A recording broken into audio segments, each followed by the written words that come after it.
안녕하십니까. PMI 한국챕터 번역출판위원회 1팀 PM을 맡고 있는 오기석이라고 합니다. 지난 6월 초까지 2019년 1월호, 2월호, 3월호 PM 네트워크 번역을 진행을 해서 지금 PMI 한국챕터 홈페이지에 번역 성과물이 게재되어 있는 상태고, 그 성과물이 완료된 상태에서 지금 1월호, 2월호, 3월호 전체 3개월분에 대해서 리뷰를 진행을 하려고 생각을 하고 있습니다. 그래서 오늘은 저희 1팀 멤버 총 저 포함해서 10분 계신데, 10분 중에 오늘 참석 가능하신 분 저 포함해서 4분 오늘 같이 리뷰하면서 같이 얘기 나눠보도록 하겠습니다. 자, 먼저 제 소개를 드리면 저는 캐논 코리아 비즈니스 솔루션이라는 회사에서 연구소에서 제품의 화상 쪽 설계를 맡고 있습니다. 매니저 맡고 있고요. 오기석이라고 하고요. 그 다음에 PMP는 2014년이죠. 2014년에 취득을 한 것 같습니다. 지금 정확히 말씀드리면 펑셔널 매니저, 부서의 매니저로 지금 일을 하고 있습니다. 네. 그러면은 오늘 같이 참석해 주실 분들 각자 좀 자기소개 좀 부탁드리겠습니다.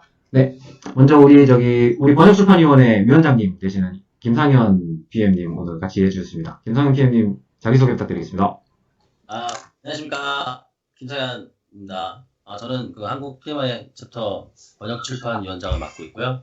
현재 이 건설에서 하이닉스 프로젝트 매니지먼트 팀에서 조달 담당으로 현재 근무를 하고 있습니다. 여기 워낙 등장하신 그 위원님들이 많이 계셔가지고 좀 부끄럽습니다. 앞으로 좀 잘 좀 부탁드리겠습니다. 네, 감사합니다. 예, 그러면은 이어서 우리 박창문 PM님 자기소개 부탁드리겠습니다. 안녕하세요. 저는 저희 백그라운드는 IT고 처음에는 IT 서비스 쪽 프로젝트 하다가 개발 프로젝트 하면서 보안에 관련되는 지식을 쌓고 있습니다. 지금은 내부 감사를 지향하면서 시스템 감사 쪽 매뉴얼 번역하고 있고요. 부전공은 번역학입니다. 예, 반갑습니다. 예, 감사합니다. 예, 다음은 엄호준 PM님 인사 부탁드리겠습니다. 네, 안녕하세요. 저는 항하건설에서 기계설계 플랜트 사업본부 기계설계를 담당하고 있는 엄호준이라고 하고요. 저 같은 경우에 이제 건설회사에 들어오자마자 처음부터 이제 플랜트 현장에서 일을 하게 돼서 현장 이제 공무팀이라는 곳에 있다 보니까 사업관리 그 업무에 대해서 접하게 됐고, 그러다 보니까 PM 그리고 이제 PMP라는 자격증을 이제 선배로부터 좀 알게 됐고, 또 저 같은 경우에도 2015년에 PMP를 딴 것 같아요. 그래서 그 이후로 이제 PMI 코리아하고 좀 인연이 돼서 이제 번역 자원봉사 업무까지 좀 지원을 하게 됐고요. 업무 특성상 이제 저희는 항상 프로젝트 베이스로 일을 하다 보니까 이 PM이라는 그런 역할이나 지식이라는 게 참 업무에 많이 도움이 되더라고요. 그래서 제가 실제 하는 일이 설계 업무더라도 설계조차도 이제 다 프로젝트 베이스로 프로젝트 특성에 맞춰서 진행이 되다 보니까 참 많은 도움이 되고 있습니다. 이게 봉사하는 거 하나로도 업무에 직간접 좀 도움이 되고 있어서 열심히 하려고 항상 노력하고 있고요. 앞으로도 더 잘하겠습니다. 예, 감사합니다. 예, 이렇게 우리 진행하신 분들 포함해서 우리 번역출판위원회 1팀 총 10분 계신데 10분 다 참석해 주셨으면 좋겠는데 여러 가지 사정상 오늘 이렇게 4분이 같이 얘기 나누면서 1월호부터 3월호 한번 리뷰해 보도록 하겠습니다. 아까 말씀드린 대로 이 자료는 지금 PMI 한국 챕터 홈페이지에 게재가 되어 있고요. 오늘 이 시간에는 처음부터 쭉 내용 훑으면서 각가지 키워드에 대해서 나오는 부분들 조금 얘기해보는 그런 시간 가지려고 하고 있습니다. 네, 그러면은 2019년 1월호부터 조금 리뷰를 해 나가겠습니다. 먼저 표지에서 보시는 것처럼 2019년 자업 리포트라고 해가지고 자업 구직 관련 내용들, 그런 내용들 좀 많이 나와 있었던 것 같습니다. 예, 처음부터 쭉 보면은 목차 이렇게 돼 있고요. 이 부분들은 글씨 너무 작아서 상세히 말씀드리기는 힘들 것 같고 넘어가면서 말씀드리겠습니다. 첫 번째, 여기 보시면 PM 네트워크가 이쪽에 보시면은 순서가 DH라는 부분이 있고, 이 부분에서는 각 개별적인 프로젝트에 대한 여러 가지 소개가 되어 있고요. 각 업체, 글로벌 업체들의 프로젝트들에 대해서 조금씩 설명을 해주는 내용들이 나와 있고, 그 다음에 보이스라는 부분하고 이런 피처라는 부분에 있어서 조금 더 프로젝트 매니지먼트와 관련된 일반적인 이론적인 내용들 포함해서 그런 내용들이 좀 얘기가 되고 있습니다. 네, 순서는 아마 엣지부터 해가지고 쭉 엣지, 보이스, 그 다음에 피처 요 순으로 소개가 되고 있고요. 잡지 자체가. 맨 먼저 나온 것은 이 지금 파도 만들기라고 되어 있는 부분인데, 이거는 이제 파도를 정확히 인공적으로 파도를 만드는 시스템에 대해서 조금 얘기가 되고 있습니다. 뭐 2020년 일본 올림픽, 뭐 이런 서핑이 2020년 일본 올림픽에 포함되었다라는 뉴스와 함께 이제 파도를 어떻게 만들어 갔다라는 그런 내용들 좀 얘기가 되고 있고요. 그 다음에는, 새로운 발굴이라는 얘기인데, 요거는 중남미 쪽에서 진행된 프로젝트에서 광산 채광 프로젝트 얘기가 좀 나오고 있습니다. 거기에서 보시면은, 이해관계자 관리에 대한 얘기들이 조금 나오고 있습니다. 여기 보시면 나오는데, 지역사회와의 소통이라는 얘기들이 나오면서, 현지 학교를 후원하거나 컴퓨터 연구실에 건강시설에 투자를 위해서 방문한다. 이제 지역사회에 채광 프로젝트가 좋은 영향을 미치고 있다라는 그런 부분들. 그리고 그 지역의 인재를 영입하기 위한 프로젝트 인원들의 노력, 이런 것들이, 브랜딩 작업의 일환으로 진행이 됐다라고 하는 부분들. 이런 부분들 포함해서 이제 이해관계자 관련된 내용들이 좀 나오고 있습니다. 예. 그 다음이, 여기 지금 보시면은 화장실 만들기 대 프로젝트라고 되어 있는데요. 이 부분은 우리 박창훈 PM님께서 조금 얘기를 해주실 수 있으시겠습니까? 요거 번역하면서 옛날의 추억이 떠올랐는데 70년대 중반 정도만 돼도 그 전까지도 우리나라가 수세식도 네. 아니고 네. 이렇게 재래식 화장실이 엄청 많았어요, 시골에. 예. 그래서 그 동사무소나 면사무소에서 화장실을 지으면 자금을 지원해주는 이런 게 있었거든요. 그래요? 네, 그러니까 이게 이제 젊은 세대에서는 이 내용부터 말씀드리면 인도의 많은 그 시민들이 아직도 길거리나 뭐 네. 들판 이런 데서 네. 용변을 많이 보고 그러면서 위생 상태에도 영향이 있고 많은 범죄에도 노출되고 이런 기사들을 많이 보셨을 거예요. 예, 예. 이거에 따라서 인도 정부에서 큰 예산과 관심을 가지고 화장실 짓기 운동을 한대요. 예. 근데 중요한 거는 프로젝트도 중요하지만 사람들에게 현대식 화장실이 필요하다는 예. 그런 그 어웨어니스죠. 인식을 제고시키는 것도 예. 쉽지 않다. 예. 그래서 그 인도뿐이 아니고 그 세계 관련되는 비영리 단체, 유엔 산하기관 이런 데서 많이 도와주고 있다라고 합니다. 예. 아까 얘기하다 잠깐 이제 본론으로 들어갔는데 예. 이게 그런 뉴스들이 나오면 우리는 막 인도 이러는데 우리도 얼마 전까지만 해도 그렇죠. 화장지라는 것조차도 화장실이 없고 예. 화장실이란 말도 없었죠. 거의 뭐 뒷간 변소 거의 이런 식으로 있었고 학교에서 뭐 전환기 때는 국민학생들이 학교를 안 가든지 아니면 학교 갔다가 화장실이 지저분해서 집하고 많이 차이 나니까 네.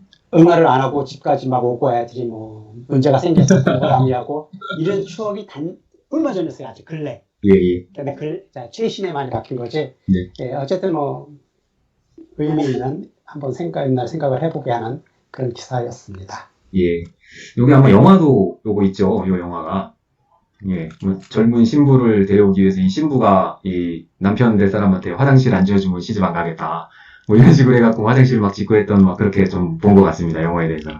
예, 요즘에도 뭐 종종 나와요. 예. 예. 예. 네. 그런 얘기들이 좀 나오고 있고요. 그 다음에 내용은 기억의 장소라는 제목인데요. 내용 보시면 아시겠지만 요거는 알츠하이머 관련돼서 여기 뭐 알츠하이머 마을이라고 돼 있는데 알츠하이머 환자들의 이제 여기 나오죠. 퇴행성 뇌질환 치매 환자들의 뭐라 그럴까요? 그 시설? 그런 사람들을 위한 시설을 만드는 프로젝트들 얘기를 나오고 여기서 여러 가지 뭐 프랑스도 있고 뭐 여러 가지 많은 나라에서들 진행이 되고 있고 거기서 나온 것들에서 여기 보시면은 네덜란드 암스테르담 외곽의 호그웨이크 마을을 본떠 만든 것이다. 뭐 이렇게 돼 있죠. 이 알츠하이머 마을 프로젝트라는 게. 우리 프로젝트 매니지먼트에서 항상 나오는 것들이 레슨런드라고 하는 이 교훈 부분이 많이 나오는데 이전에 관련 프로젝트들에서 얻어진 내용들을 가지고 그거를 참고해서 진행하고 있는 그런 것들 좀 얘기가 되고 있습니다. 예. 그 다음에는 지금 허가권의 권한이라고 해놨는데, 요거는 뭐 다 아시겠지만, 사그라다 파밀리아죠. 네. 그 스페인 바르셀로나에 있는 그 프로젝트가 1882년에 시작되었다라고 되어 있고, 지금 안토니오 가우디가 생을 마감할 때까지 25%, 이거 아직도 짓고 있는 거는 아실 거고, 여기서 지금 나오는 것들이 뭐 허가 단계에서 실수로 이 바르셀로나시에 지금 빚을 지고 있다. 뭐 이런 얘기들 나오고 있습니다. 뭐라 그래야 되나? 우리나라 얘기하자면 공무원들, 행정부하고의 어떤 그런 이해관계자 관리의 중요성이 중요하다라는 내용으로 하나의 예시가 나온 것 같습니다. 그리고 이거 여기, 지난 예. 나는 허가 승인 떨어졌다고 하더라고요. 아, 그래요? 예. 이게 허가가 왜 났냐? 결국에는 돈을 냈다. 시민 쪽에서 돈을 냈다. 그래가지고 이제 허가가 났다고 하더라고요. 그거 돈 안 내면 허가 안 해주려고 끝까지 버티려고 했다고 하더라고요. 예, 정말로. 예. 여기 뭐 나오네요. 미화 4,100만 달러. 뭐 이렇게 나오는데, 460억. 결국 돈을 냈다는 얘기군요. 예. 네. 그 다음에, 다음 거로는 이해관계자들의 선한 품위에 대한 열망, 좀 해석이 조금 부자연스러운 면이 없지 않은데, 요거는 지금 우버가, 지금 전기 스쿠터 여기도 나와 있지만, 요 광풍을 통해서 수익을 창출하려고 한다. 라는 내용들이 나와 있고, 여기 나와 있는 거 보면은 예전에 우버하고 경쟁 기업인 라임하고 버드에서 진행이 됐었는데, 그때는 조금 공무원들하고의 그런 이해관계자 관리 그런 것들이 조금 부족해서 많이 좀 어려웠던 부분인 것 같은데, 그런 부분들 우버는 과거에 자동차 공유에 관련된 교훈 통해서 승자가 되기 위해서 세심한 주의로 기울이고 있다. 뭐 이런 내용들이 되겠습니다. 우리나라에서 그 우버 어떻게 됐나요? 아직 아마 안 되죠. 저 타다 하나 가지고도 이렇게 난리가 지금 난리인데 예. 뭐 생각도 못 하고 있을 거예요. 예. 어떤 이런 것들이 전 세계적으로는 시장 이런 기술에 맞춰서 어떤 제도라든지 그런 것들이 쭉 팔로우업이 되면서 쭉쭉쭉 발전되게 되는 환경이 갖춰지는데, 우리나라 그런 것들이 조금 이렇게 좀 힘든 부분이 있어서 조금 장애 요인이라면 장애 요인인 것 같습니다. 안타까운 부분들이 많이 있더라고요. 그렇죠. 재작년인가 미국 갔을 때 샌프란시스코에서 라임 스쿠터가 엄청 좀 깜짝 놀랐어요. 진짜 스쿠터가 시내에 그렇게 많이 돌아다닐 수 없더라고요. 네. 예, 이런 게 정말 금방 퍼질 수 있는 산업들인 거인 건데, 예. 정말 공유하는 앱, 시스템만 갖추면, 뭐 스쿠터 갖다가 뭐 몇백 대고 몇천 대고 뿌리는 건 정말 일도 아닌데, 우리나라 같은 경우에 저런 공유 경제에 대한 물론 기존 이제 택시 같은 경우에가 이제 가장 그거인 거잖아요. 그것도 결국에 이해관계자들의 이제 대립 속에서 이제 원만하게 가지 못하고 있는 부분들인데, 예. 정부나 정책을 끌고 가는 쪽에서도 잘 기존 이해관계자, 새로운 네. 이해관계자들 사이에서 참 어쩔 수 없이 옮겨가는 그런 산업의 흐름이나 이런 부분들을 서로 잘 이해할 수 있게 좀 끌어줘야 될 것 같은데 많이 좀 힘든가 봐요. 안타깝더라고요. 보면 너무나 넘어갈 산업이 그런 쪽으로 넘어갈 것이라는 것은 너무나 뻔한데, 예. 적응을 못하고 있는 기존 분들과 이제 빨리 치고 들어가려고 하는 새로운 분들 사이에서의 그런 참 대립이 안타깝더라고요. 예. 우리나라에서 지금 이 전기 스쿠터 산업이 발전하지 못하는 이유를 혹시 아십니까? 들으신 적 있으십니까? 따로 네. 없어요. 실제 인도에서는 전기 스쿠터 산업이 발전할 수밖에 없는 이유가 이 전기 스쿠터 안에 들어가는 그 배터리 있지 않습니까? 예. 그거를 그 자판기에서 쉽게 교체를 할 수 있거든요. 그러니까 한마디로 넣었다 뺐다를 할 수 있는 거예요. 넣었다 뺐다. 근데 이게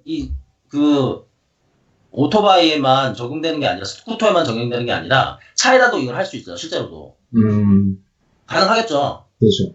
그런데 지금 전기 자동차가 크게 빨리 퍼지지 못한 이유 중에 하나도 충전 시간이 제가 봤을 때는 가장 큰 좀 위크포인트 생각하거든요. 그렇죠. 네, 맞습니다. 대체할 수 있는 방법이 바로 배터리를 그냥 교체, 우리가 이제 주유소 들려서 주유할 때 주유소에 이제 배터리들이 쌓여 있어서 배터리를 그냥 교체하면 정말 그렇죠. 그런 방안이 있는 걸로도 알고 있고 얘기도 되는 걸로 알고 있었는데, 그게 결국에 그것도 이제 공유 경제인 거잖아요. 맞습니다. 이게 우리나라에도 대규모 그 에너지 기업들 있지 않습니까? 뭐 SK 에너지, 뭐 LG 케미칼, 뭐 큰 그런 회사들이 에너지 회사들이 그거 하는 이유가 있어요.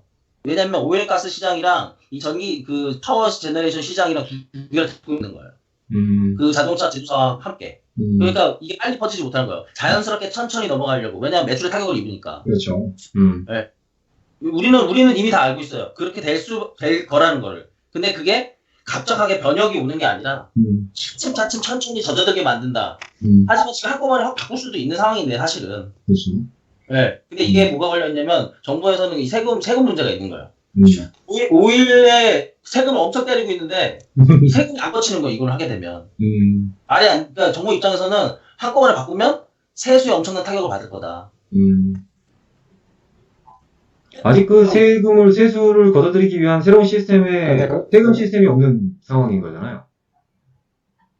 아직은 준비가 안 되고. 그러니까 준비가 안 된 상황. 네, 네. 그거 준비된다 그러면 뭐 바뀌는 것도 나쁘지 않을 것 같아요. 조그만 장비에 대한 거는 그 도메스틱이나 작은 시장에서도 해결을 할 수 있지만 자동차 같이 국제 간에 연결되는 거는 국제 표준화가 먼저 돼야 되거든요. 아, 네. 배터리와 네. 자동차에 들어가는 위치, 크기 이런 것들. 그런데 지금 배터리 시장의 배터리 성능이나 그 성능에 따른 크기, 뭐 충전량 이런 것들을 충분히 그 표준화를 이끌 수 있는 나라도 안 되고 기업도 없어요. 누군가가 그걸 선점하게 되면 그 나머지 나라나 그 자동차 회사들은 그걸 다 따라야 되거든요. 그렇죠. 표준이라는 거. 거기서 부과되면서 그 이제 그 조금 전에 말씀하셨다시피 그 주요소가 배터리 이제 레이어가 쫙 있는 거예요. 예. 자동차 종류별로, 그렇죠. 그럼 암페어별로 있어서 자기가 필요한 것만 교체를 딱딱딱 하면 되는데 지금 그런 표준까지 이끌 수 있는 게 없는 거죠. 예를 들어서 전에 그 80년대 초에 그 테이프, 영상을 찍는 테이프에 VHS와 베타가 있었는데 베타가 기술적으로 아주 훌륭했음에도 불구하고 VHS가 표준화, 그 연합회가 표준화면서 완전히 시장을 바꿔버리잖아요. 모든 그렇죠. 가전제품을 다 거기에 맞춰버리잖아요.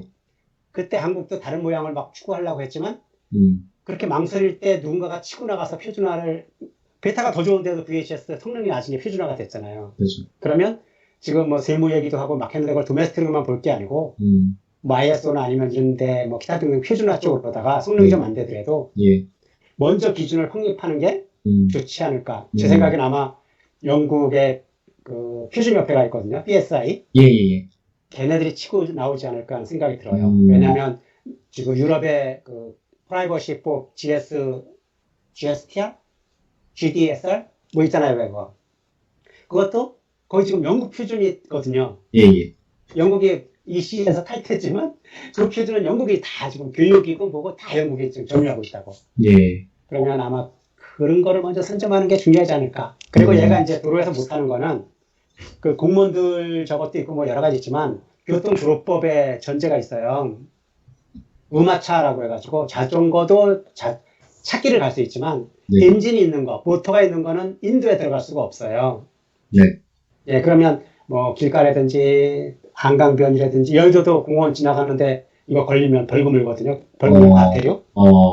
물론 막 지나가긴 하죠. 단속을 한다고 써보지만 그런 것부터 먼저 해결을 해야지 되죠.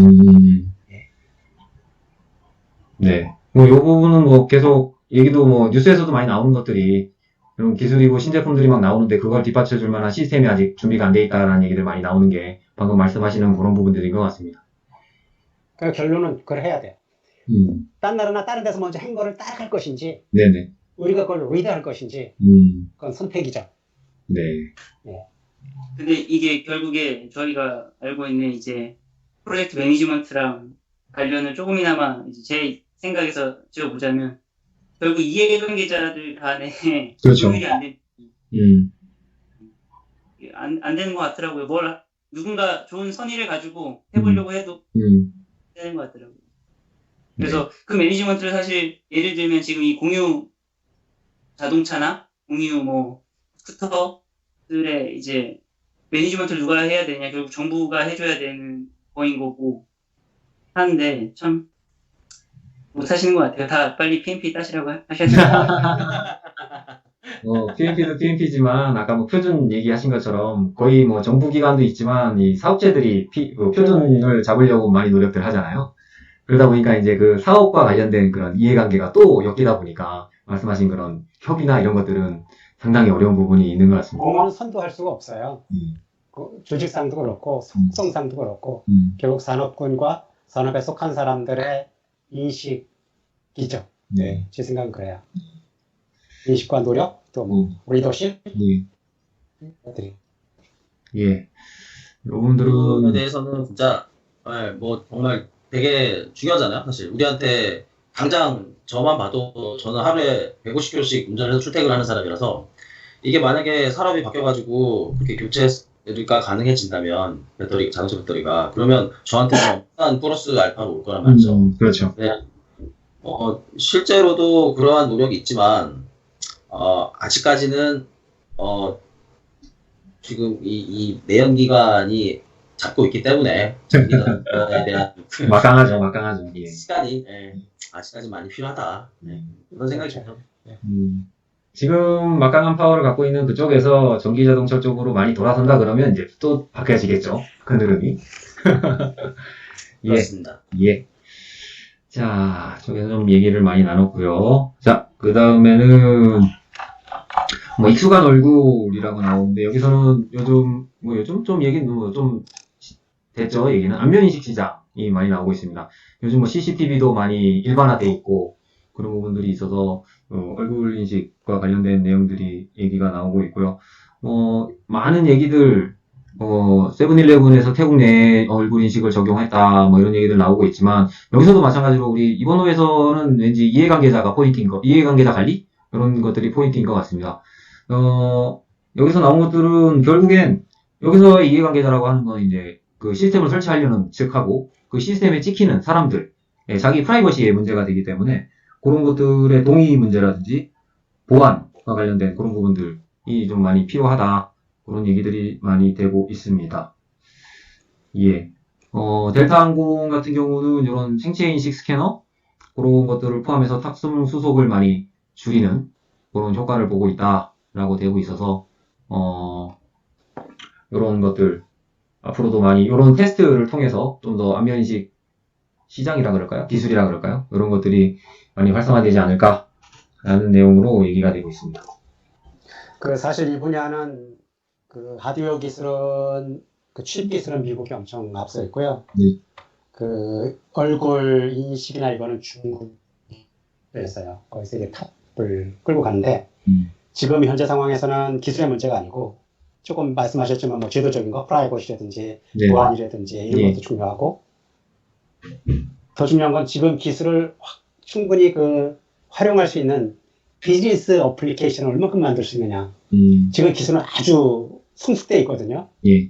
근데 얘를 활용한 뭐 가버먼트 프로젝트라든지 네. 비즈니스라든지 조금 전에 그 항공사의 마케팅도 나오곤 했지만 네. 세븐일레븐이나 이쪽은 비즈니스잖아요. 예.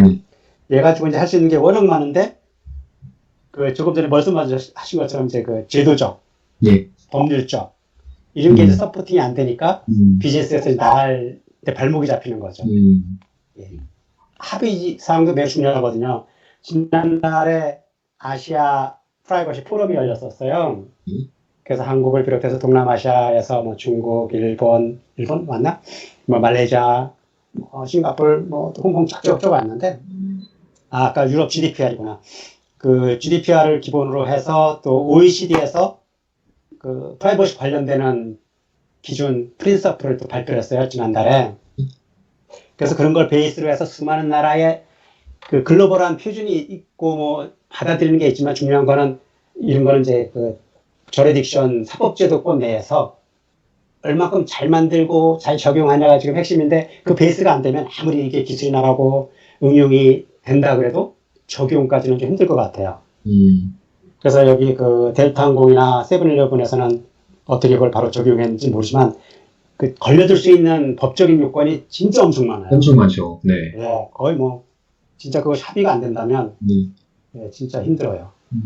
이게 아마 델타항공에서 뭐 제가 아는 건 아니지만 그 개개인한테 이 한마디로 개인으로서는 빨리 입장을 하기 그렇죠. 위해서 필요한 거잖아요. 예, 동의 예. 한 사람한테 아마 적용이 될 겁니다. 저희도 지금 국내선 같은 경우에는 그 정맥 인식으로 그 신분증 없이 입국장에 들어갈 수 있잖아요.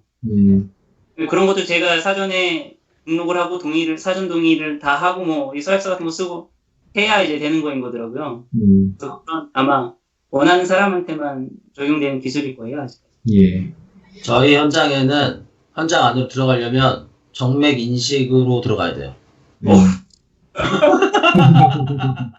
일반 노동자들 분들까지 어떻게 정맥 인식해요? 어디 부분을? 이게 손바닥. 손 중에 정맥이 있잖아요. 음. 손에 정맥 인식을 하는 거예요. 근데 전에는 이제 그 일한 작업자분, 그러니까 근로자분들만 했었는데 지금 저희 관리자까지 전 인원 전부 정맥 인식을 하게 돼 있어요. 아이디는 도용을 하기가 너무 쉽다 이건가요? 네, 그렇죠. 그렇죠. 그리고 이거를 진짜 정말 나쁜 건데 우리가 출입한 시간들 있잖아요.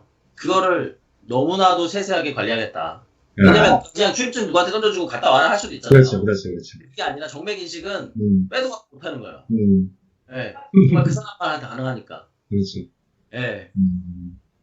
뭐, 이게 현실입니다.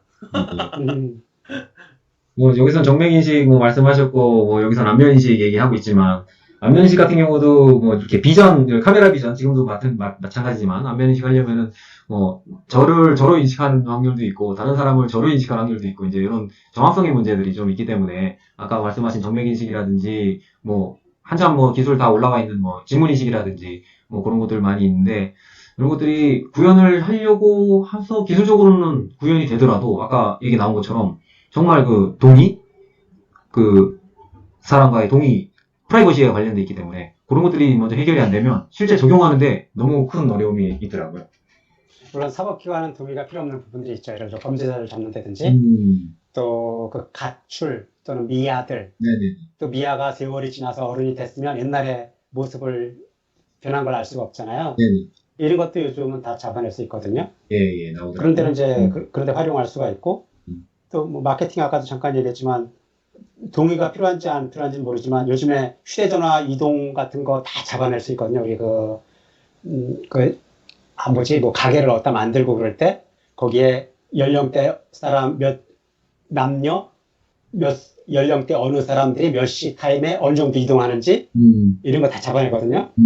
그런 것처럼 안면인식이 되면 아니 또 여기 안면인식이라는 거 꼭 안면인식뿐이 아니고 그 사람들의 뭐 행동, 걸음걸이 이런 것이 포함되는 거거든요. 예. 그럼 예를 들어서 뭐 잠실 롯데백화점 앞으로 근처를 간다면 롯데백화점에서는 이미 이 사람이 과거에 롯데백화점에서 어떤 물건을 사고 뭘 좋아하고 이런 그렇죠. 것들을 이미 다 파악을 하고 있기 때문에 예. 이 사람이 백화점에 갈 생각이 없었어 사실은. 그런데 그냥 석촌호수 구경하러 갔는데 휴대전화로 메시지가 딱 오는 거죠. 당신이 그렇죠. 좋아하는 신상품 세일한다고. 70년 이런 식으로 그렇죠. 기가 막히죠. 예. 뭐 빅데이터 얘기인데 뭐 그런 것들은 그렇죠. 예, 사례 맞아요. 많잖아요. 뭐 아시는지 모르겠지만 그 미국에서 어디서 날라왔나요? 그 집으로 그 부모한테 날라갔었나? 뭐 아기 기저귀 관련된 광고가 날라가서 뭔가 봤더니 자기 대학생 딸이 임신한 거를 알고서 오 마이 갓. 그거 이제 검색을 해본 거예요, 딸이. 그거를 이제 알고선 그쪽으로 이제 광고가 날라와서 난리가 났던 뭐 그런 것도 있어서 뭐 여러 가지 뭐 지금 안면인식 얘기가 나오지만 말씀하신 것처럼 그런 빅데이터 진짜 뭐 어떻게 꼼짝달싹 못하게 만드는 것 같은 그런 느낌도 솔직히 기술 발전이 너무 다 좋은 건 아니다. 예. 실제로 광고 부분에 있어서는 이미 다 적용이 되고 있잖아요. 저는 이제 가끔씩 이제 웹사이트에서 쇼핑 항목을 이렇게 검색을 하다가 이제 하루 이틀 지나고 다른 웹사이트 같은 데를 그냥 보고 있는데 뭐 다른 그냥 쇼핑이랑 상관없는 그냥 검색을 하고 있는데 거기 광고 대놓고는 그런 거 뜨죠. 제가 아이템들이 막 떠있고 너무 당황스럽더라고요. 그럴 때. 참. 그거는 아주 기본 기술입니다. 웹에서. 그렇죠. 그 회원 관리하고 그 쿠키하고 그 HTML5에서는 언제든지 화면 재구성을 할 수가 있거든요. 쉽게 사용자에게 맞게. 그리고 이제 광고 같은 경우는 그 위치 정해지잖아요. 그 광고 이렇게 때릴 수 있게. 그런 데다 뭐 주는 거는 뭐 이런 거에 안면식에서 비해 학원 6개월만 다 안면식이 할 수 있습니다. 예.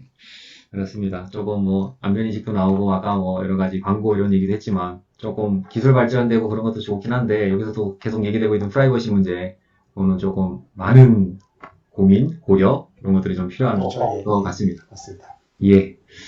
네. 그 다음은 안전에 대한 의식이라는 프로젝트인데 건설 프로젝트입니다. 예. 여기 전문가 두 분 계신데 예. 여기 보면은 그 건설 프로젝트에서 웨어러블 디바이스 얘기 아까 위원장님이 정맥 인식하고 들어가신다 뭐 이런 거 말씀하셨는데 실제로 안전과 관련돼서 웨어러블 디바이스가 많이 활용이 되고 있고 그걸 통해서 실시간 모니터링을 하고 있다.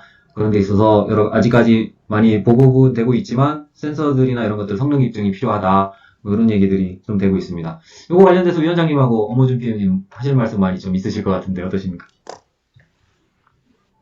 제가 알고 있는 건설 현장에서의 좀 달라지는 모습들은 실질적인 저런 센서까지 적용된 부분들은 제가 아직 현장에 없어서 체감을 하지 못하지만 그 건설 회사 자체적으로 안전 관련해서는 앱 같은 것들도 적용을 해서 실제 이제 안전관리자만이 아니라 현장에 이제 각 부분에 어떤 관리자든지 바로 이제 어떤 위험 요소들이 발견되면 앱으로 바로 이제 그런 걸 리포팅을 하는 거예요. 그래서 동시에 모든 그 건설 현장에 있는 분들이 그 상황을 같이 인지할 수 있고.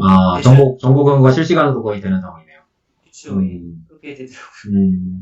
옛날이면 이제 전날에 뭐가 발견하면 리포트가 그렇죠. 되고 밤에 이제 돼서 다음날 아침 조회 때 그렇죠. 이제 이렇게 공지를 하고 뭐 이런 과정이었는데 이제 예. 그런 시간조차도 이제 줄여지게 된 겁니다.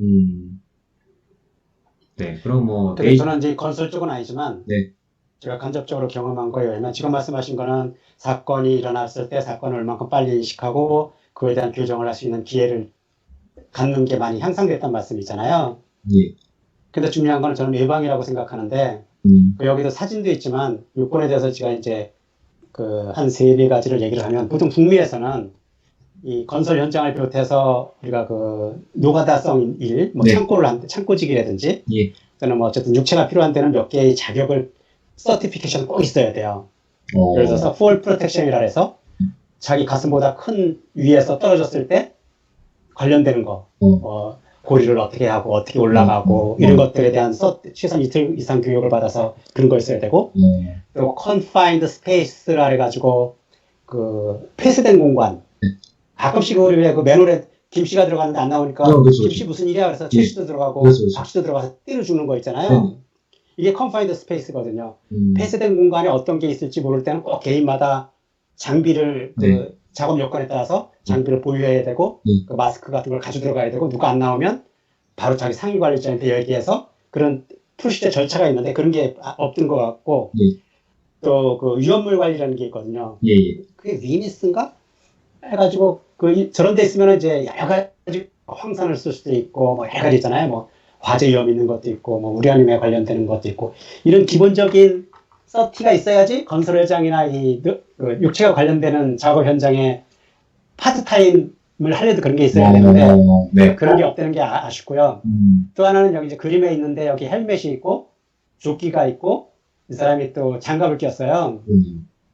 그럼 이 사람들은 또 뭘 신었냐면 스틸 부츠를 신었을 거라고. 안전화, 예. 예, 이런 걸 합쳐서 이제 또 환경에 따라서 이 마스크가 있거든요.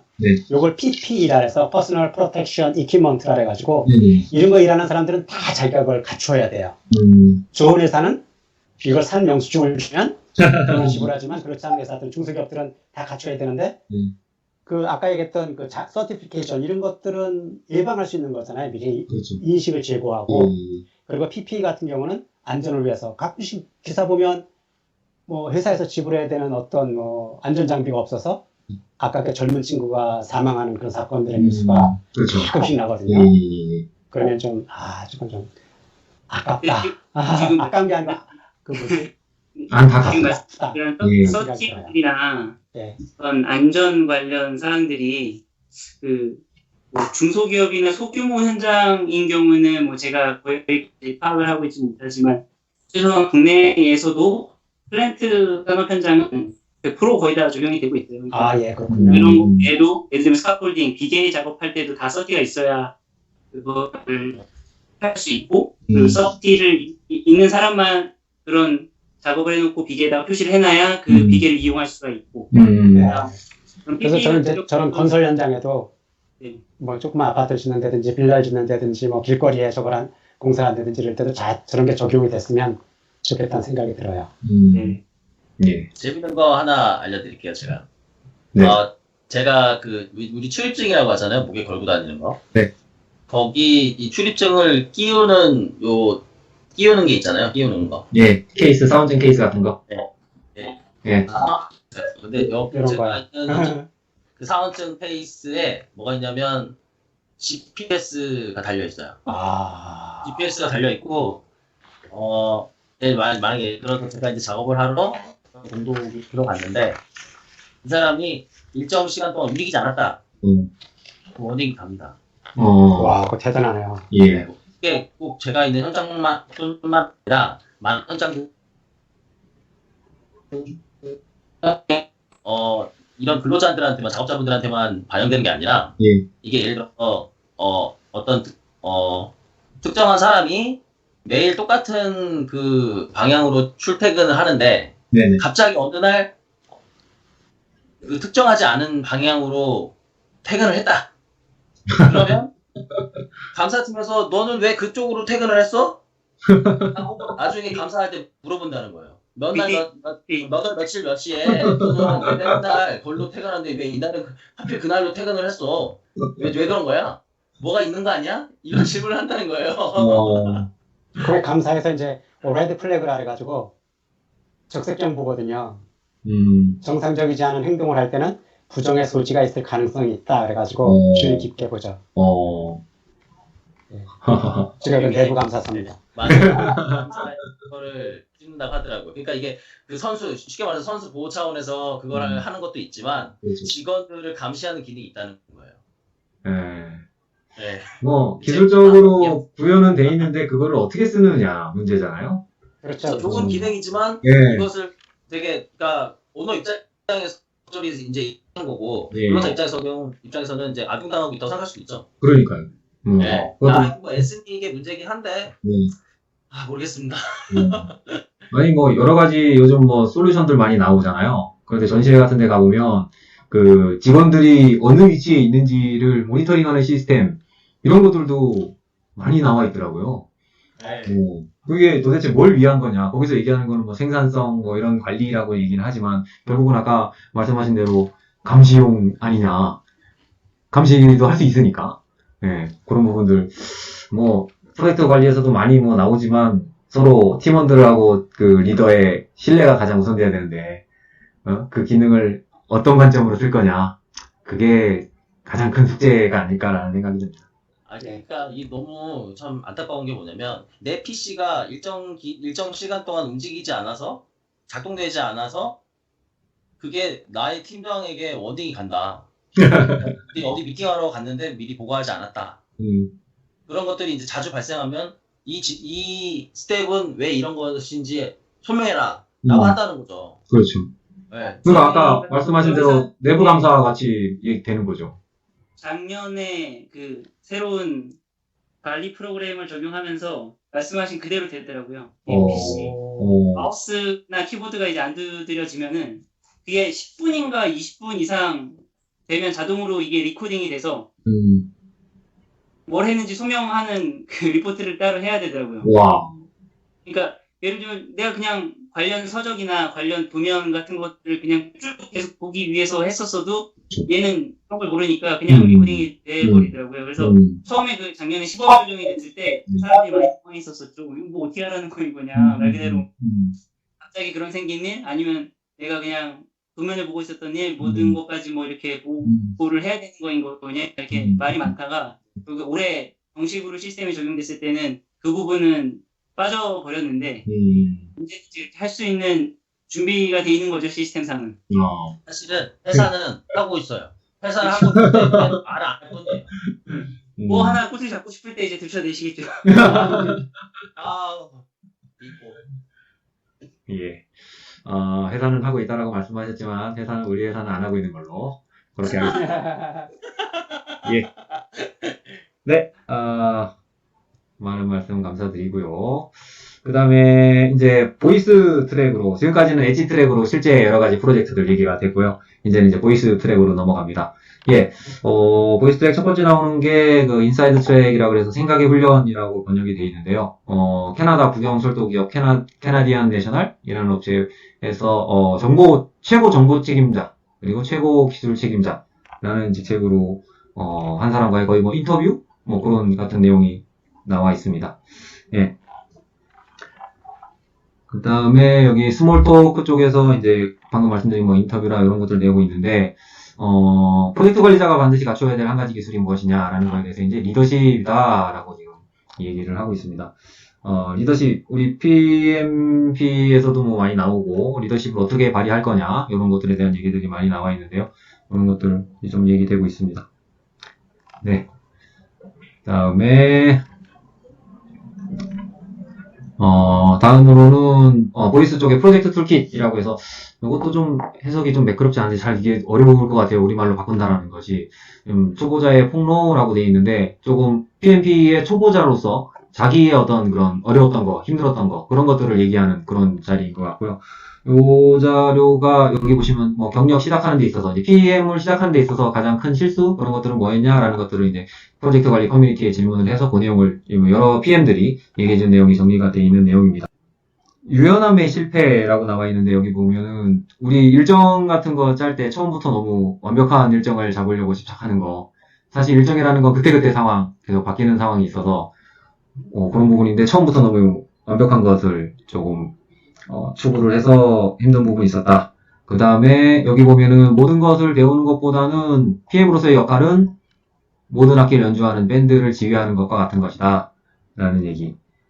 그 다음에 여기에서 보면은 여기 길거리 평판이라고 나와 있는데 뭐 PMP를 땄는데 다른 사람들도 프로젝트 관리의 철학이 무엇인지 이해했다고 믿었던 게 실수였다. 뭐 프로젝트 관련돼서 실제 업무하는 사람들도 있고 아니면 이론적인 지식을 갖고 있는 뭐 PMP 자격을 갖고 있는 사람들도 있겠지만 모든 사람이 다 이해하는 부분들은 틀린 부분, 그런 것들이 다 뭐 내가 알고 있는 대로 저 사람도 알고 있을 것이다, 모두가 알고 있을 것이다, 아마 그런 생각에서 많이 나와 있던 것 같고요. 이 사람 같은 경우는 나중에 동료가 PMP를 획득을 했고 그 다음에는 이제 그 사람과 나와 여러 가지 메모 같은 것들을 비교하면서 서로 강화를 한다, 뭐 이런 얘기들이 되고 있습니다. 예. 그 다음에는 뭐 이런 얘기도 나오네요. 감정. 프로젝트 관리 경력의 시작에서 나의 가장 큰 실수는 감정이 너무 큰 역할을 하도록 허용한 것이다. 예, 뭐 많죠. 프로젝트 관리하다 보면은 대부분의 문제 상황을 해결해야 되는 게 PM의 역할이다 보니까 그런 상황에서 팀원들이 제대로 움직여주지 않을 때는 뭐 감정적인 부분 또 분명히 나올 수 있는 부분인데 그런 부분들 뭐 잘 어떤 식의 노하우나 이런 것들이 많이 있을 수 있겠습니다만 그런 것들도 많이 포함돼서 진행돼야 될 것 같습니다. 혹시 진행하시면서 이런 경험 혹시 없으셨어요? 오모준 PM님? 확실히 그 차이가 있더라고요. 좀 전에 페이지에서 있었던 네. 많은 PMP가 있는데, 네. PMP가 없는 사람과 프로젝트 일을 같이 하다 보면은, 그런 업무 프로세스의 이해도가 서로 네. 차이가 많이 나게 되니까, 예.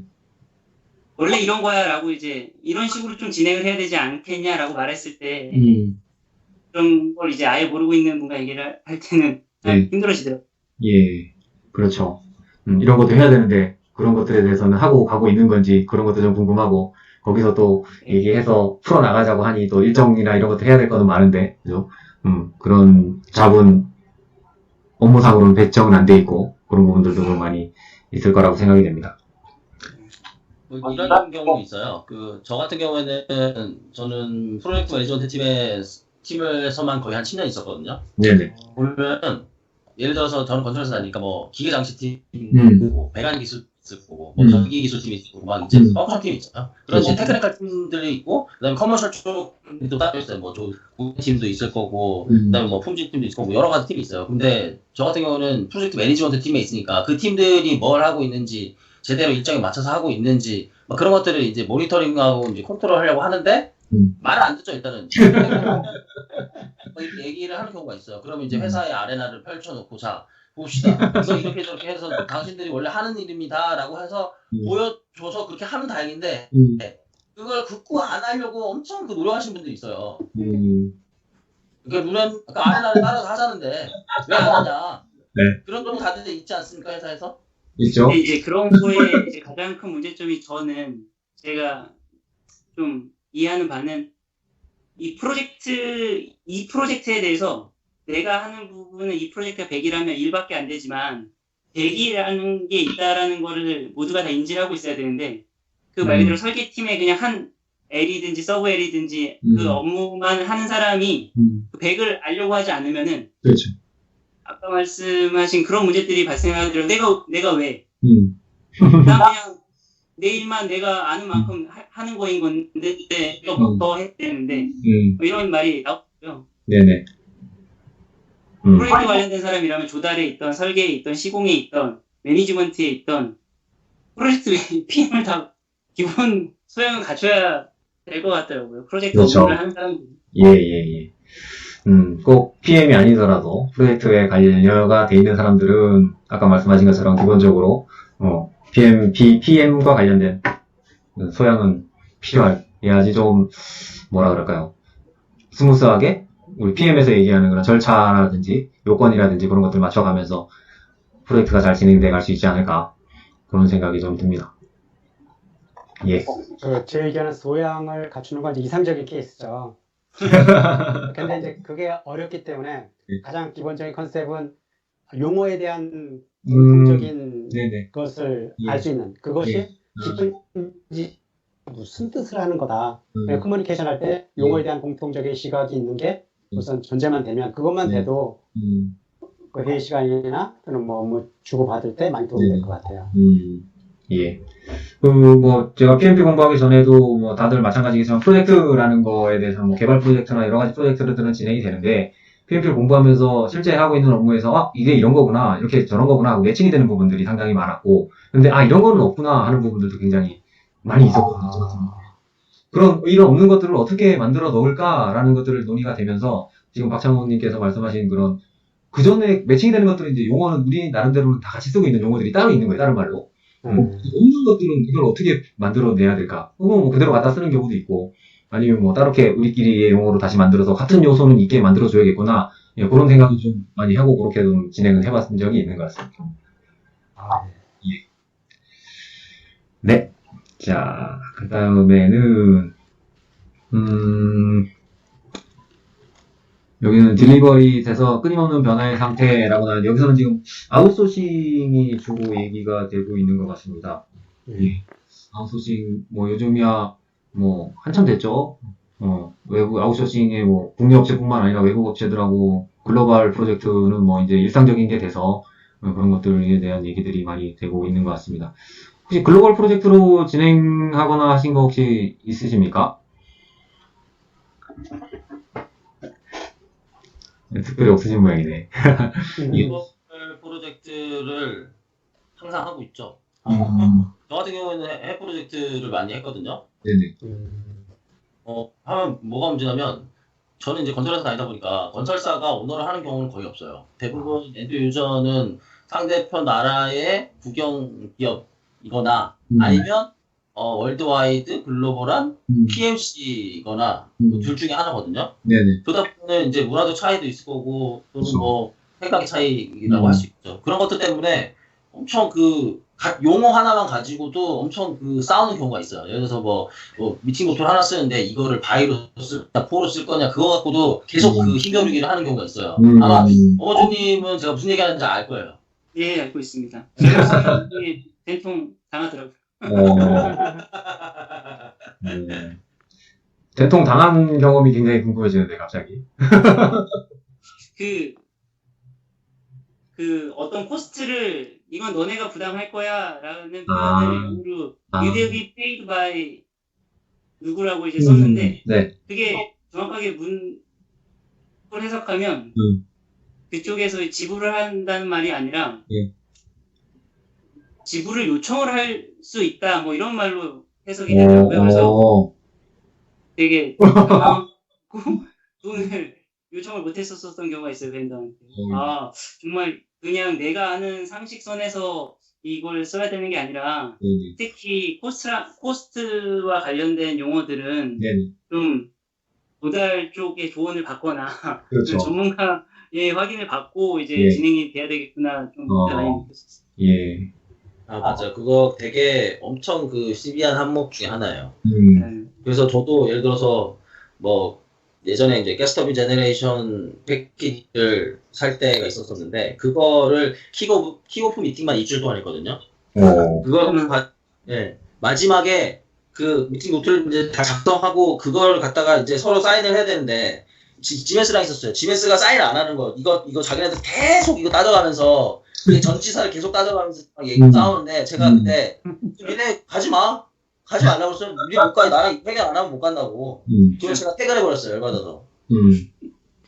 저는 직접 그런 경험은 없는데 이제 번역을 하니까 네네. 계약서 이런 걸 그렇죠. 하잖아요. 민감한 거. 협약서 이런 거 하면 예. 이제 많은 계약서가 스케이북하고 할 때 이제 용어 정의를 먼저 명확하게 해줘야 되고 그리고 이제 우리 언어에는 많이 모자른 게 걔네들 서법이잖아요. 서법. 예를 들어 우리는 이제 시제에 포함되는 서법이 많죠. 가정법, 뭐 영어 같은 동사 might, possibility, should, must 이런 것들. 네. 영어 같은 거 예민한 차이 많이 있잖아요. 예. 이제 그거에 대한 걸 이제 명확하게 해줘야 돼. 그거 진짜 그거는 아까 뭐 돈 지불한 거 그거 말씀하신 것도 아마 그 서법에서의 문제가 생겼을 수도 있어요. 네네. 우리가 되게 약하게 생각하는데 캠브리지 그라머 이런 거 봐도 앞에 거의 절반이 다 그 부분들이잖아요. 막 완료 시제 이런 걸 비롯해가지고 다 서법 얘기 막 이런 거. 근데 우리는 그 학문 종합 용어는 명사부터 시작하고 그런 부분이 좀 약한 것 같아요. 제가 옛날에 그 재밌는 얘기 한번 들은 적이 있는데 솔직히 뭐 저도 그렇게 영어를 잘하는 편은 아니지만 누가 저한테 지적을 하는 거예요. 왜 네가 적어놓은 거에는 다 shall be 아니면 should be냐. 네, 그런 얘기를 하는 거예요. 그래서 제가 좀 무섭죠 사실은. 왜 내가 그런 표현을 썼어야만 하는지 내가 이걸 너한테 설명할 필요는 없는데 왜 지금 내가 이 얘기를 너한테 했는지는 모르겠다만 해줄게. 그러면서 제가 그 얘기를 차근차근 한 적이 있어요. 이게 이제 강제성을 띠냐 안 띠냐에 따라서 엄청 그 받아들이는 사람들 입장이 달라지죠. 예. 보통 ISO나 기준서는 거의 다 슈드잖아요. 그렇죠. 슈드. 근데 법률서나 뭐 이런 것들은 다 머스트나 뭐 이런 걸 바뀌고 해부트나. 예. 네. 그런 계약서나 뭐 이런 공식 서류들 그런 거에 대해서 말씀하셨는데 그런 것들은 보통 저희 같은 경우는 그런 케이스들이 많지 않아서 그런지 전문 번역업체 쓰고 그 총무본부 같은 데에서 이렇게 한번 검수 받고 나가고 뭐 그런 절차들을 하는데 그렇죠. 일반적으로는 예. 워낙 그 코스트나 계약이나 이런 것들은 많이 있으시니까 그런 절차가 없으셨나 싶네요. 근데 이제 영업을 한다든지 무역거래 그리고 이제 노사합이 써 있어요. 외국 회사들은 한국에는 외국 회사들. 그러면 노조가 바라보는 영어하고 사측이 바라보는 영어가 다를 수가 있거든요. 그럼 막 거기서 막 삿대질하고 막 그 통역하시는 여자분한테 막 연설이 나오고 막 그러죠. 야, 그러네요. 예, 참. 네, 그런 얘기들이 좀 나와 있고요. 그 다음에는 지금 보이스, 그 다음은 컬처 클럽이라고 해서 긍정적인 영향이라는 내용으로 나오는데, 이 부분은 그 프로젝트 문화에 대한 얘기입니다. PM이 프로젝트 문화를 직접적, 간접적으로 만들어 나가야 한다라는 얘기들이 나오고 있습니다. 예. 뭐 프로젝트 문화도 마찬가지지만, 뭐 조직 문화 얘기도 요즘 많이 나오고 있잖아요. 뭐 직장 내 괴롭힘 방지법, 이런 것들도 많이 논의가 되고 있는데, 예. 그런 부분들에 대해서 뭐 아까도 얘기 나왔지만 뭐 신뢰를 먼저 구축을 해야 되는 부분인데 그런 문화, 프로젝트 팀 내 문화, 조직 내 문화가 우선돼야 된다라는 내용들이 나오고 있습니다. 네. 그 다음에는 Getting in done으로 넘어가는데요. 이쪽에서는 지금 팀 재정비로 해서 얘기 나오고 있습니다. 어떻게 그리고 왜 여러분의 프로젝트 팀을 평가하고 자격 적정성을 부여해야 되는가라고 나오고 있고요. 여기에서 팀의 성과가 뭐 프로젝트의 가장 중요한 성공 요소가 될 것이고 그런 것들은 뭐 프로세스를 4가지 정도 지금 제시를 하고 있습니다. 초기에 팀 구성됐을 때 그런 팀을 프로젝트에 맞게 적응을 시켜라. 그 다음에 최적의 성과를 구성을 해라. 그 다음 팀의 목표를 설정을 하고 팀 내의 규범을 설정을 해라. 이런 프로세스들에 대해서 소개를 해주고 있습니다. 예, 그 다음은 게팅이던 두 번째로 해서 내적 동기들이라고 되어 있는데요. 당신의 프로젝트 안에 적이 숨어 있는가? 라는 내용이 나와 있는데, 이거는 뭐 외부적인 뭐 리스크라는 게 내부 리스크, 외부 리스크 많은 얘기들이 나와 있는데, 여기서는 지금 내부의 리스크, 위험 요인에 대해서 논의가 되고 있습니다. 예, 프로젝트 단계별로 그런 리스크, 내부 위협에 대한 얘기들이 되고 있고요. 초기에는 스폰서들, 지도부 쪽하고 기타 이해관계자들 사이에서 이해나 받아들임이 부족한 경우가 많은 것. 그 다음에 계획에서는 명확한 최종 상태, 범위의 정의가 부족한 것. 이런 것들 얘기가 되고 있고. 그 다음에 실행 단계에서는 자신의 문제를 해결할 권한이 없는 팀이 가장 위협이 될 수 있다. 그 다음에 모니터링 앤 크로징에서는 당신일 수 있다라고 얘기를 하네요. PM이죠. 네, PM. 내가 팀의 활동에 주의를 기울여야 된다. 마감 시간을 놓치지 않고 품질을 떨어뜨리지 않기 위해서 그런 것, 교원 수집에 대한 얘기도 나오고 있습니다. 네. 이렇게 나와 있고, 그 다음에는 여기 표지에도 나와 있지만 잡 리포트라고 해가지고 PM에 대한 그런 여러 가지 잡 관련된 내용들이 많이 나오고 있고요. 처음에 이거 Where the Action is 이 부분은 각 나라들의 PM에 대한 뭐 시장의 PM 직업 시장의 요구라 그럴까요? 그런 것들이 좀 논의가 되고 있습니다. 이분들은 뭐 지금 영국 얘기가 나오고 있고, 그 다음에 멕시코, 그 다음 브라질, 미국, 쭉 전 세계의 시장들이 나오고 있습니다. 인도도 얘기가 나오고 있고요. 나이지리아의 얘기까지 나오고 있습니다. 중국 얘기도 나오고 있네요. 중국이 PMI 챕터에서도 중국의 챕터의 활동들이 엄청난 것 같은데요.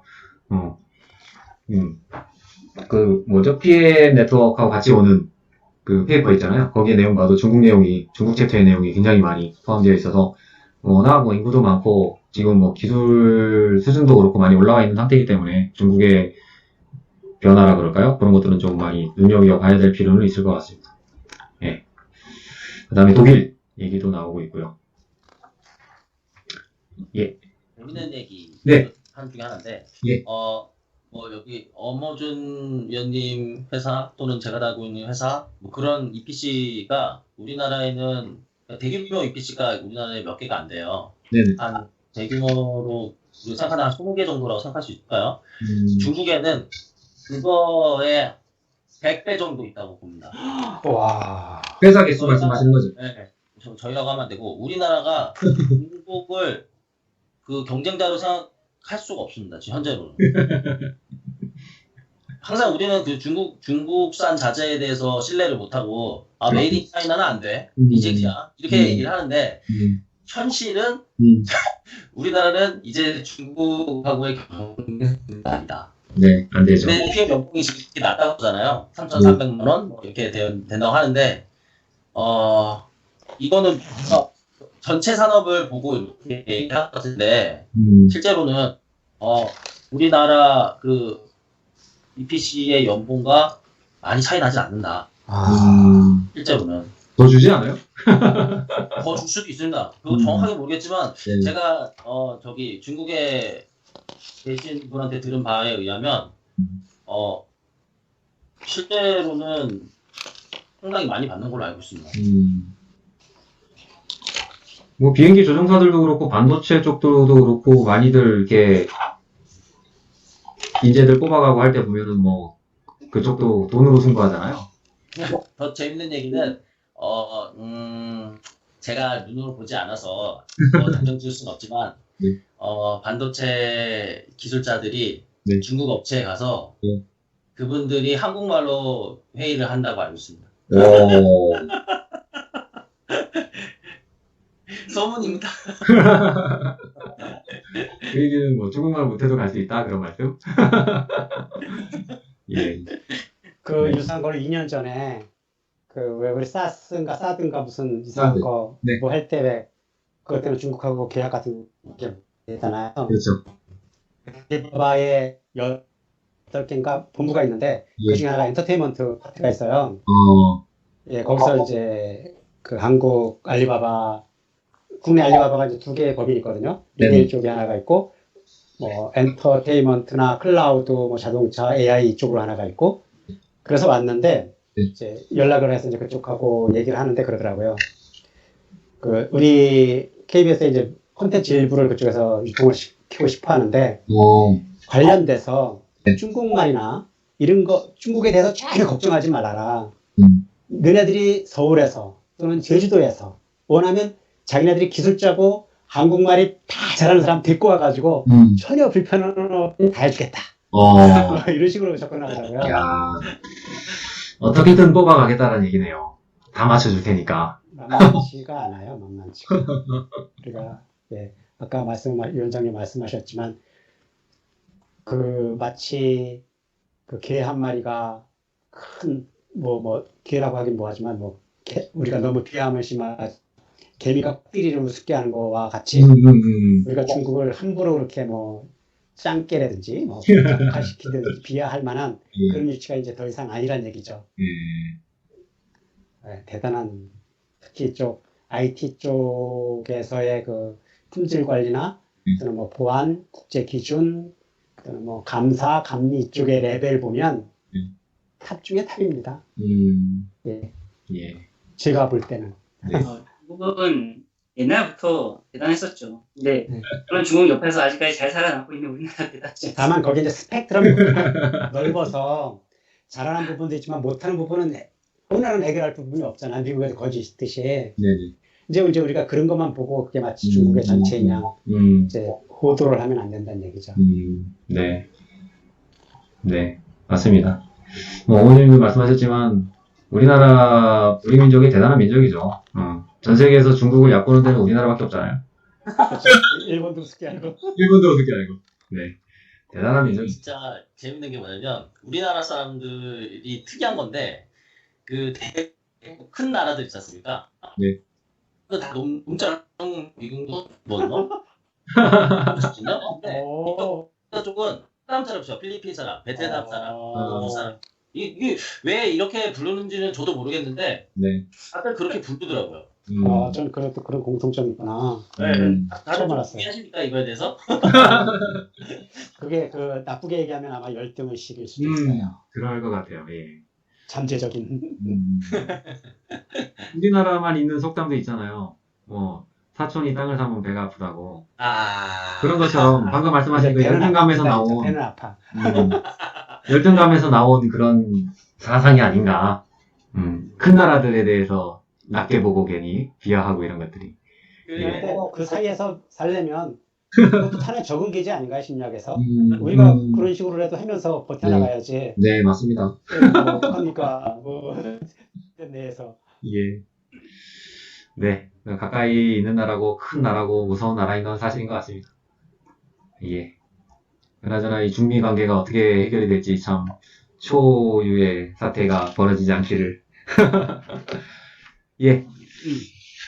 그 다음에는 지금 여기서 잠깐 얘기가 나오는데 디지털 관련돼서 얘기들이 나오고 있는데 데이터 아까 빅데이터 얘기도 우리도 많이 얘기했지만 디지털 기능과 관련돼서 프로젝트 리더의 기술이 어떤 것이 있느냐라는 얘기들이 될 때 다 들어보신 적 있는 내용이겠지만 데이터가 기술, 그 다음에 혁신적 사고 방식, 그 다음에 보안 개인정보 보호 지식, 이거는 우리 아까 안면인식 하면서 얘기 많이 했었죠. 그 다음에 법률 및 규정 준수 지식, 요거는 우리 아까 우버 얘기하면서 얘기 많이 했었고요. 그 다음에 데이터 기반 결정 능력, 이런 것들은 데이터 기반, 아까 빅데이터도 나왔던 것 같고 여러 가지 데이터를 가지고 결정을 해야 된다라는 내용. 그 다음에 협동, 리더십, 아까도 잠깐 얘기했었는데 이런 프로젝트 리더로서의 기술이 필요하다라는 내용이 잠깐 언급이 되고 있습니다. 그 다음에 PMP 평균 급여 얘기가 좀 나오고 있네요. 우리나라는 표시가 안 되어 있는 것 같습니다. 네. 그 다음에 또 잡 레포트 관련돼서 AI 시대에 취업하는 방법, 요거는 제가 번역을 하고 박창훈 PM께서 체크를 해주셨는데 여기 나온 내용을 보면은 여기 제목에서 나와 있듯이 AI로 이력서 먼저 한번 걸르고 그 다음 넘어온다. 그게 이제 주 내용이고요. AI가 걸르는 거에서 걸러지지 않게 AI가 이런 것들을 보고 가고 있고 이런 내용들이 좀 나오고 있습니다. 예. 인터뷰. 오늘 제가 예, 잠깐 죄송합니다. 아닙니다. 말씀해 주십시오. 그 캐나다 공대에 있을 때 한국은 대학을 막 성스럽게 생각하는데 거기는 취업의 현장으로 생각하거든요. 그래서 우리 상고에서만 배울 수 있는 이력서 쓰는 거, 커버레터 쓰는 거, 네네. 걔네들이 어떻게 AI에서 AI까지는 아니에요. 근데 AI 하기 전에 AI하고 여기 이름을 붙였는데 그냥 간단한 툴이에요. 다 조그만 규모 크면 다 사용을 한다 그러더라고요. 네네네. 그래서 여기도 그 아래 뭐 포맷에 신경 쓰라 그래가지고 아예 국내에서도 PDF 안 되고 꼭 MS 워드로 다 해야 되고 네네네. 그리고 그 커버레터나 이력서에 잡 디스크립션을 걔네들이 띄우거든요. 네. 거기에 나오는 키워드를 80% 이상 집어넣어야 되고 뭐 이런 것들이 있어요. 근데 제가 벨 연구소의 HR을 만났는데 네. 일주일에 아주 정확한 말씀 물었는데 1000단위가 넘었어요. 일주일에 자기가 이력서 받는 게. 그러니까 미국 전역에서 오는 거죠. 네네. 미국 캐나다 전역에서. 1000개인가? 1000개 훨씬 넘은 것 같아요. 그걸 어떻게 읽냐? 말이 안 된다. 그렇죠. 자기뿐이 아니고 그냥 넣고 딱 걸르면 그 중에서 일부 보고 이제 전화로다가 하고 네, 괜찮으면 이제 뭐 전화 실습하고 또 괜찮으면 불러서 인터뷰하고 뭐 이런 식이더라고요. 그래서 AI까지도 안 가도 이게 거의 걸러지고 있죠. 특히 그 북미 쪽은 링크드인에 엄청 의존을 하거든요. 링크드인이 거의 뭐 생명이라고 할 정도로 프로페셔널이 링크드인을 못 만들었다 또는 업데이트를 안 했다. 나오더라고요, 여기도. 이러면 뭐 거의 맛이 가는 그 세상에서 살고 싶지 않아요. 뭐 이런 뜻이죠. 예. 네. 요거는 뭐 아주 생생한 느낌으로 다가왔어요. 예. 네. 그다음에는 지금 요거는 2018년도 PMI 프로젝트 오브 더 이어 파이널리스트 최종 후보로 올라온 그 내용이 소개가 되고 있습니다. 여기서는 주문을 위한 재창조라고 해서 맥도날드에서 나온 키오스크 이런 시스템에 대해서 지금 얘기가 좀 소개가 되고 있습니다. 예, 뭐 요거는 뭐 이것도 좀 오래된 얼마를 오래되라고 지금 요즘은 얘기해야 될지 모르겠어요. 하도 금방 전파가 되고 보급이 되고 있어서 요즘 패스트푸드점 가면은 뭐 이거 다 돼 있죠. 예, 그거를 아마 개발한 프로젝트에 대해서 소개가 되고 있습니다. 예, 늘 써보셨죠? 이거 저희에 그 뭐죠? 그 쌀국수집 미스 사이공에 있습니다. 아, 그래요? 네, 그러니까 한마디로 말해서 쉽게 말해서 이거 맥도날드는 좀 메뉴가 많잖아요. 그래서 네. 골라 만드는 그 과정이 있는데 미스 사이 같은 경우에는 되게 단순하게 URL이 되게 단순하더라고요. 그냥 메뉴를 고르면 그게 주방으로 가는 거야. 그래서 뭐 서버도 없고 그렇다고 돈 받는 사람도 없고 그냥 오로지 주방에만 한두 명이 있는 거예요. 네. 키오스크가 있고 키오스크만 있어요. 홀에 사람이 없고. 키오스크가 있어서 주문하고 자리에 앉아서 주문한 음식이 나오는 거는 주방 쪽인가 어디가 표시가 어디가 되고 그렇죠. 음식은 다 가지러 가서 가져오고 네, 그리고 자기가 먹고 나서 네. 가져와서 먹고 다시 갖다 놓으면 끝. 결제도 선결제겠네요. 그럼 키오스크에서. 결제도 키오스크에서 하고. 네.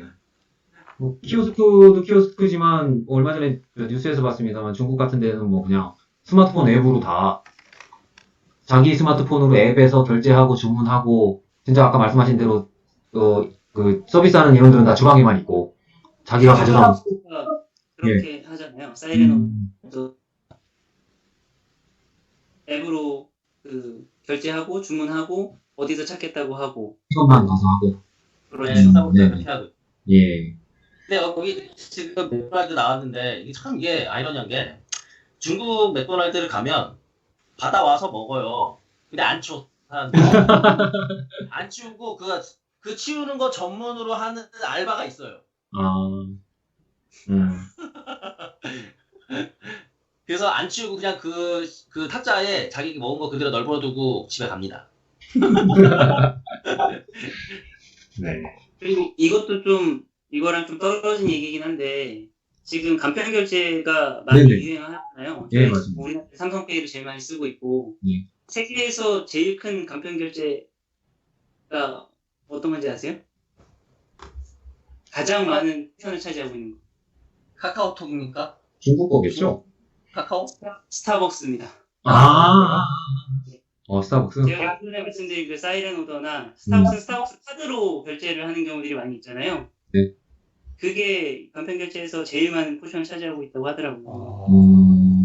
그러니까 스타벅스가 우리가 알기로는 정말 그냥 커피 전문점이라고 이제 단순하게 생각할 줄 모르는데 그런 결제 시장에서의 포션도 엄청나게 크고 어떻게 보면 우리나라에선 카카오 같은 기업이 지금 인프라를 깔고 있지만은 스타벅스도 전체적으로 세계적인 인프라를 깔고 있는 중인지도 모르겠더라고요. 네.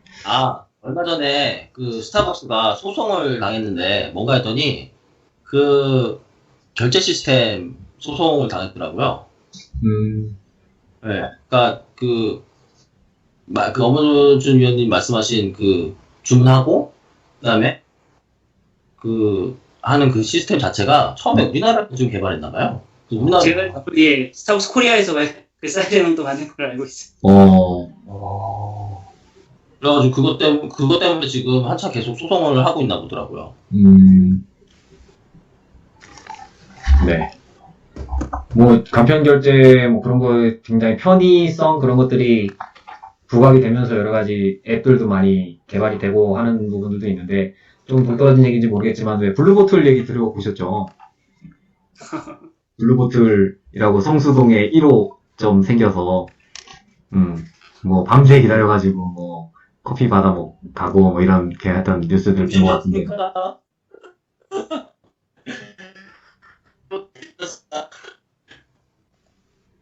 저는 일본에 갔다가 먹어봤는데 예. 맛은 뭐 그냥 별로입니다. 블루보틀이 스페셜티라서 그냥 좀 일반적인 커피랑 이제 좀 다른 방향을 추구하는 거니까. 예. 저는 그냥 아메리카노가 좋기 때문에 스벅이면 만족합니다. 조금 뭐라 그럴까요? 기술이 발달되고 편안함을 추구하는 데 있어서 또 상대방, 그러니까 반대측의 어떤 그런 쪽에 초점을 맞춰서 되는 사업들도 조금은 생겨나고 있는 그런 상황인 것 같습니다. 예. 뭐 이런 지금 말씀드린 이런 키오스크나 뭐 앱이나 이런 것들이 뭐 이런 젊은 사람들을 위주로 이렇게 확산이 되고 있는데 이것을 정말로 시장에 갖다 놨을 때 뭐 좀 쓰기 힘들어 하시는 어르신들이나 이러신 분들은 또 굉장히 좀 어려움을 겪으실 거고 그런 부분들은 어떻게 또 배려를 해드릴 것인가 그런 것들도 숙제가 될 부분들이고 가장 그 부분이 큰 게 저희 기차 예매. 네네. 네. 예, 저도 그런 거 나중에 나도 기술을 못 따라갈 때 되면 그렇죠. 나도 써야 되나 정말 하나가 되겠구나. 예. 계속 공부를 해야 될 것 같습니다, 우리. 그런 거 좀 있는 것 같아요. 지금 저도 솔직히 저 스스로를 IT 무식자라고 이제 얘기를 하고 있는데, 그 팀이 바뀔 때마다 그 복합기를 새로 잡아야 되는 거예요. 한 번도 복합기를 잡아본 적이 없어요. 다 그 팀에 IT 가이들이 하나씩 있거든요. 그래, 분들한테 얘기를 해가지고, 복합기 잡았대요. 좀 부끄러운 일이긴 한데, 네. 저한테 그게 좀 어렵더라고요. 예. 컴퓨터 포맷을 하거나 아니면 팀을 옮기지 않는 한 정말 다시는 하지 않는 일인데. 그렇죠. 그게 왜? 예. 그것도 다 아웃소싱 아니겠습니까? 전문가한테.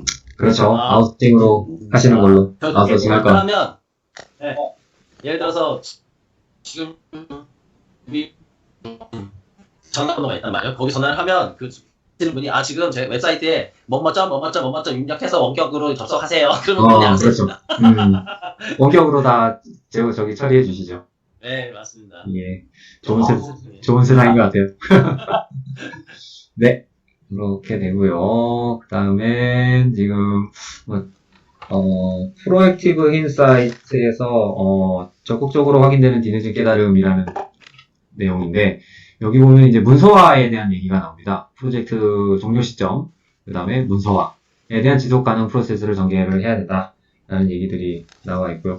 우리 뭐 그런 경험 있으신지 모르겠지만 프로젝트 끝나고 나서 예전 일들 이제 종료를 해야 되는데 종료하면서 이제 예전 것들을 또 막 또 다 기억을 더듬고 자료를 다 찾아서 마무리를 하려는 시점에 굉장히 좀 뭐라 그럴까요? 부하라 그럴까요? 뭐 놓친 것들도 많게 되고 그런 부분들이 많은데 여기 나와 있는 것들은 지속적으로 이런 문서화 작업 그런 것들을 실시를 해 나가야 된다. 뭐 이거는 뭐 당연하다면 당연한 거고 프로젝트에서도 계속 얘기가 나오는 부분들이고 거기와 관련돼서 프로젝트 종결 준비를 위한 4가지 방법으로 해서 여기 이제 피드백을 바로 확보를 해라. 그다음에 여기 보면 뭐 솔직한 견해라는 표현이 있는데 솔직한 견해에 대한 피드백이겠죠? 그런 거에 대한 감사의 인사를 해라. 그 다음 이제 취합된 정보를 확인하라. 이제 레슨런에 대한 준비가 되겠죠. 예. 그 다음은 내용 나오고 마지막으로 예, 팀에 적합한 시스템을 구축을 해라. 라는 얘기들이 나오고 있습니다. 네. 프로젝트 종결과 관련된 부분인데 혹시 프로젝트 종결과 관련된 뭐 사례나 공유해 뭐 재밌는 에피소드나 그런 거 있으실까요? 저 같은 경우에는 프로젝트를 종결할 때마다 프로젝트 종결 보고서를 씁니다. 그렇죠. 네, 무조건 써야 되고, 그게 그 레슨 앤 런으로도 남고, 사실 레슨 앤 런 자료 따로 만듭니다. 따로 만들고, 모든 그 서플라이어들이 제출했던 벤더 프린트를 그 에즈빌트 다 반영해가지고 파이널 데이터북으로 만들어서 오너한테 넘기는 게 있기 때문에, 예. 아마 엄호준 위원님이 아실 거예요. 그 역할을 PMP에서 하고 있습니다. 그래서 무조건 전체에 대한 그 파일 데이터북 만들어야 되고 레슨 앤 런 자료 만들어야 되고 종결 보고서 만들어야 되고 네. 무조건 여태까지 한 10번 한 것 같습니다. 근데 그 사실 저희 그 EPC에서는 양이 엄청나게 많아요. 네, 그럴 것 같습니다. 제작하고 나면 어느 정도 양이 많냐면 그 트럭 있지 않습니까? 5톤 트럭으로 몇 차 나옵니다. 그냥 그 종이 받지 말고 USB나 CD로 구워서 달라면 참 좋은데 꼭 종이를 달라고 합니다. 왜 그런지 모르겠는데. 근데 그걸 보나요, 나중에? 어디 창고에 처박아 놓겠죠 뭐. 그 레슨드 런에 대해서 질문이 있는데요. 네. 그게 이제 향후 개선을 위한 거잖아요. 그러면 프로젝트라는 게 유니크하긴 하지만 그 안에 프로세스는 계속 반복하잖아요. 그렇죠. 상황이 유사하게. 네. 그럼 레슨드 런드가 누적이 잠깐만 돼도 프로세스가 엄청난 개선을 할 텐데 그렇죠. 그게 페이퍼로 남는 레슨드 런인지 실제 걔를 활용하고 그러는 조회할 수 있는 시스템이 있고 또 그것에 따라서 실수한 것에 대해서 이렇게 피드백해서 교정 프로시저 그러니까 사후 처리가 이루어지고 있는지 그것이 궁금해요. 산업 현장에서. 어떨 것 같아요, 박 의원님? 저는 잘 안 어렵다고 생각해요. 그게. 문서상으로는 다 하고 있습니다. 네, 문서. 저희는 그 사무실 옮길 때 그게 발견이 돼요. 캐비넷에서 몇 년 전에 있었는지 모르는데, 예, 그럼 되게 잘 돼 있거든요. 문서는 기가 막히죠. 문서는 기가 막히다. 우리 감사에서도 항상 그 사후 처리를 가장 중요시 생각하거든요. 네네.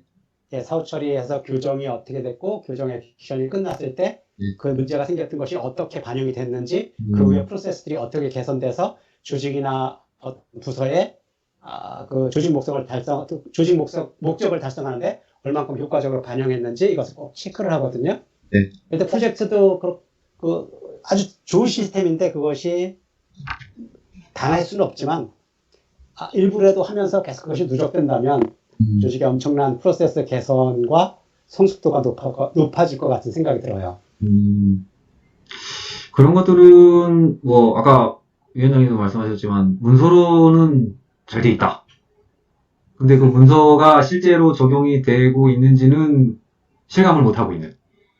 실제로 이루어지고 있는지 그거에 대해서 실감을 못 하고 있는 부분이어서 그런 것들은 어떻게 보면 PMO라는 데에서 챙겨서 아까 말씀하신 그런 개선이라든지 그런 것들을 지속적으로 할 수 있게 관리를 해줘야 될 것 같은데. 그렇죠. 예. 그렇죠. 네, 실제로 PM 단위 혼자 움직이기에는 조금 힘든 부분이 있지 않을까라는 생각이 듭니다. 그래서 저희 회사는 안 그런데 그런 조직이 없는데 저쪽에 제가 밴쿠버에서 거기 프로젝트 협회에서도 한 30개월 발런티어를 했거든요. 거기서는 계속 모임도 많고 그래서 이런 게 궁금하면 막 물어봐요. 그럼 정부 조직이나 뭐 텔러스 이렇게 뭐 한국 SK처럼 큰 회사들은 단일 프로젝트라는 게 거의 없더라고요. 위에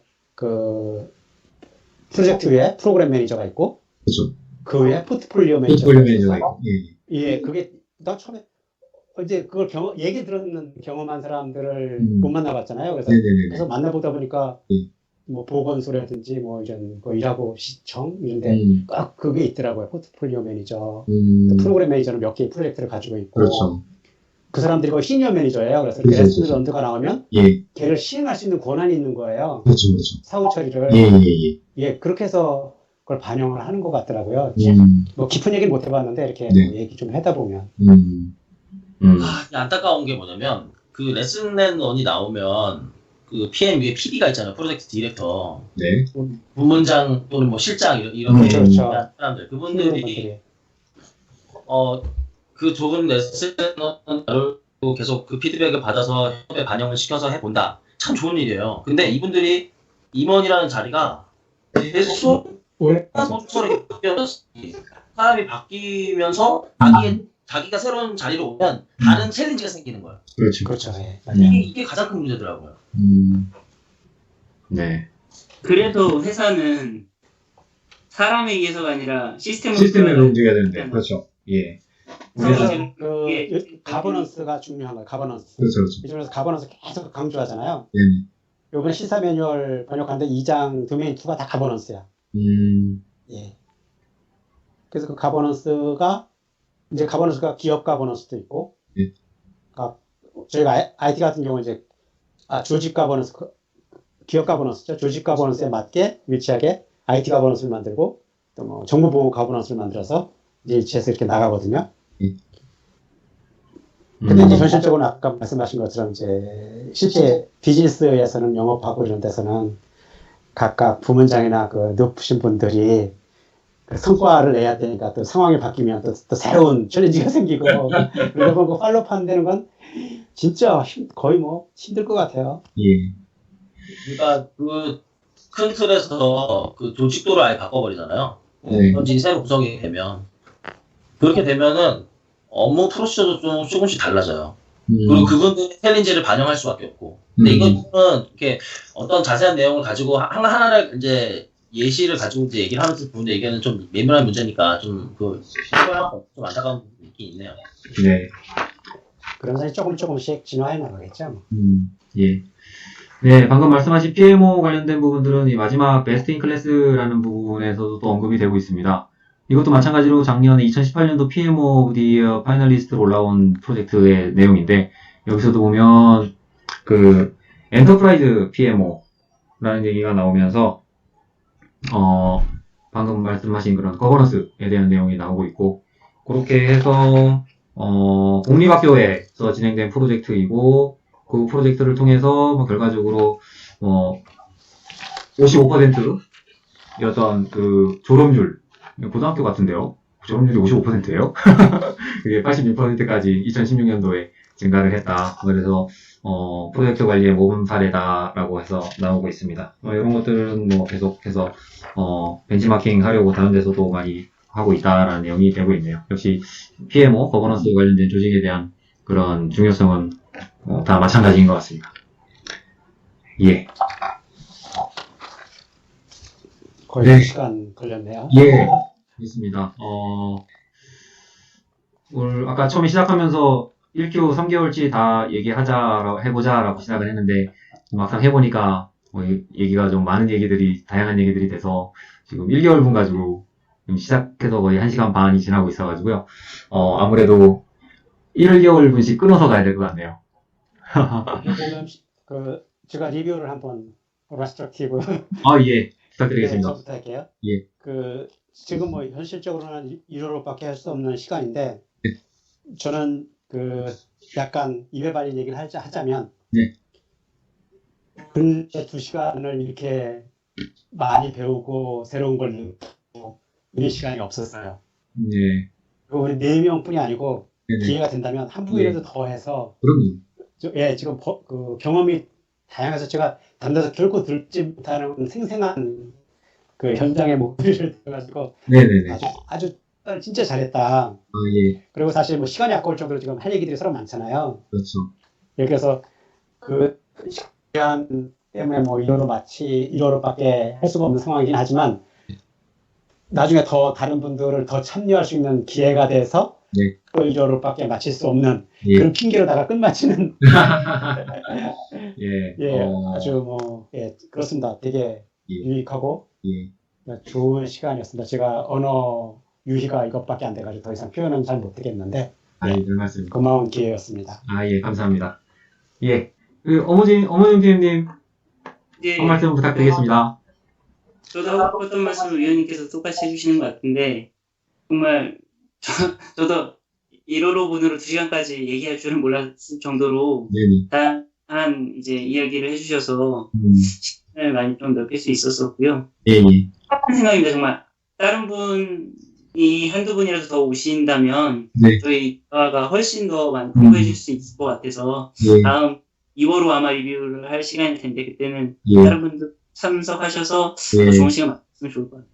예, 예, 그렇게 한번 지금 처음 시작이라 많이 좀 걱정도 되고, 솔직히 저도 걱정도 했었거든요. 근데 이제 1호로 이렇게 2시간 가까운 시간 많은 얘기 나눈 거, 요거 한번 팀 안에 공유되면 많이 좀 참석해야 하는 그런 분위기가 생기지 않을까라는 기대를 좀 해봅니다. 예. 예, 김상현 위원장님, 한 말씀 해주시죠. 위원님들께서 너무 잘해주셔가지고, 예, 앞으로 2호로 3호로 계속 잘 하실 수 있을 것 같습니다. 이렇게 잘 해보시고, 네. 이제 우리끼리는 어떤 내용을 얘기했는지 다 아니까, 우리는 네네. 다시 돌려보지 않아도 아실 것 같고, 나머지 네. 분들이 좀 이 동영상을 좀 보시고, 네. 좀 챌린지를 받을 수 있도록 뭐가 됐으면 좋겠고요. 그렇지. 그 다음에 이제 더 나아가서 저는 이제 이거 PDO로 꼭 올리고 싶어요. 그래서 네. 좀 더 앞으로 좀 더 발전을 했으면 좋겠습니다. 예, 감사합니다.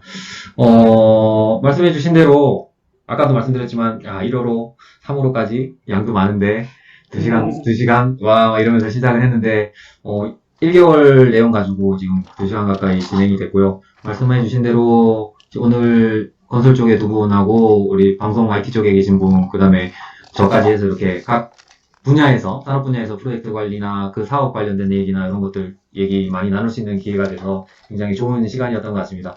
아까 어머준 PM도 말씀하셨고, 다 말씀하셨지만, 우리 팀, 아니면 팀 이외라도, 많은 분들 참석하셔서, 우리, PMI 한국 챕터에서 여러 가지 네트워킹 관련돼갖고 많은, 행사 때마다 그런 거 많이 강조를 하시는데, 그런 오프라인 모임을 하면 좋겠지만, 오프라인에도 물론 참석하는 거고, 이런 온라인을 통해서라도 그런 각 산업, 각 경험들 많이 공유가 돼서 서로 공부할 수 있는, 서로 역량 향상될 수 있는 그런 기회 됐으면 좋겠습니다. 예, 지금 10시 넘었는데요. 예, 늦은 시간까지 또 주말 저녁에 가족들과 지내셔야 될 시간 뺏은 건 아닌가라는 생각이 들어서 좀 죄송한 말씀도 솔직히 들긴 하는데, 지금 이런 분위기라 그러면 꼭 주말 아니더라도, 그죠? 평일이라도 다시 한번 날 잡아서 또 2호로, 3호로 계속 또 말씀 나눠보았으면 좋겠습니다. 네, 그러면 긴 시간 동안 감사드리고요. 다음에 2월 때 또 뵙겠습니다. 축복을 많이 해주시고요. 예, 감사합니다. 예, 감사합니다. 다음에 뵙겠습니다. 네, 고맙습니다. 예, 감사합니다.